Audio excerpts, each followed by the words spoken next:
There are things that most everyone can build, like a paper airplane. And then there are things that very few people can build, like a spaceship, because they lack the time, knowledge, or equipment. Now, between paper airplane and spaceship, there's a whole middle ground of products where you may be able to do it yourself in part, but you don't want to outsource the entire thing to someone else and pay their overhead. Consider a steel frame, for example. How do we take that from the concept to a completed product? The process is a series of steps or phases, and you may find yourself in a position to do one or more of those phases. So that's what we'll talk about today, the 5 phases to make a steel frame.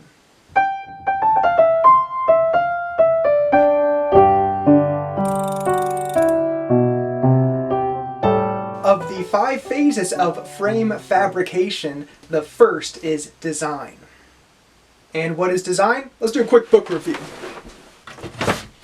In Precision Machine Design, Dr. Slocum says, "The art and science of design is a potent vitamin that must be taken in balance with other mental nutrients." In Norton's Design of Machinery, the word design is derived from the Latin designare, which means to designate or mark out. Webster's defines it as to outline, plot, or plan, as an action or a work, to conceive, to invent, to contrive.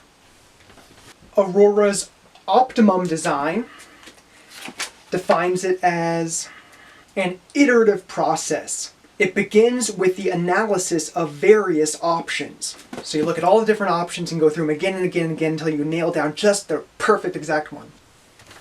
And of course, Shigley's Mechanical Engineering Design defines it as either to formulate a plan for the satisfaction of a specified need or to solve a specific problem. For example, how do you eat a pumpkin? One bite at a time, after you cut it up, gut out all the seeds, cook it, and puree it. Defining that process, that is design. Then, detailing is just communicating that design.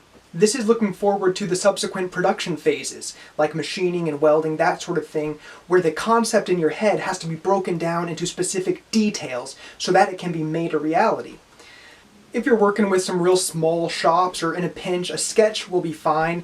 If you're doing a lot of outsourcing of production, it's good to invest in a 3D CAD software like SolidWorks that enables you to put together real clean drawings, and that'll lower your costs for that production phase.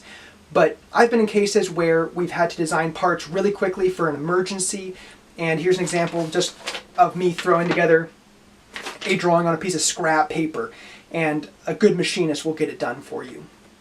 And next is procurement, gathering all of the materials and off-shelf parts that will enable you to start the production phase. For material, I recommend you visit your local scrapyard. You can find aluminum, bronze and brass, various structural members, flat bar, even sheet metal. But if you can't find what you're looking for, go to your local steel vendor. Then after procurement, you enter the production phases. In the case of a steel frame, it's welding. It's important to keep things very organized. Simple frames can require a lot of pieces. So in this case, I'm outsourcing to a professional welder. If anyone's in my neck of the woods, Oregon's Mid-Willamette Valley, I highly recommend Mary's River Metalwork. Remember, lift with your legs. Now I'm going to take it to my own shop for some touch-up welding work and painting. I'm going to use the cutoff disc, so in addition to safety glasses, use a face shield.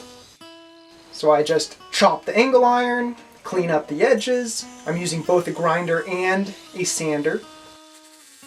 I want both surfaces that are going to be welded together to be nice and clean, free of scale.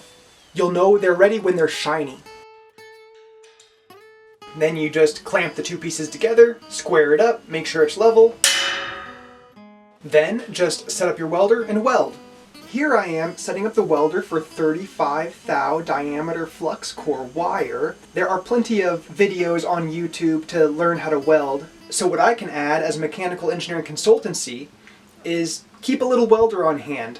If you're an engineer, it's likely that you're going to be outsourcing a lot of your welding and machining and those types of production activities, but it's good to have something in your shop to touch things up or fix things.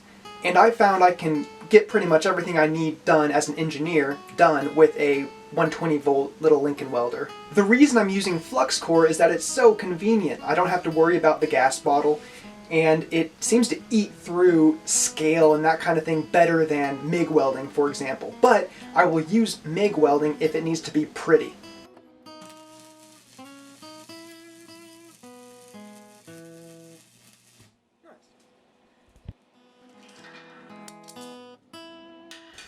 And after welding, painting, and your frame will be fabricated.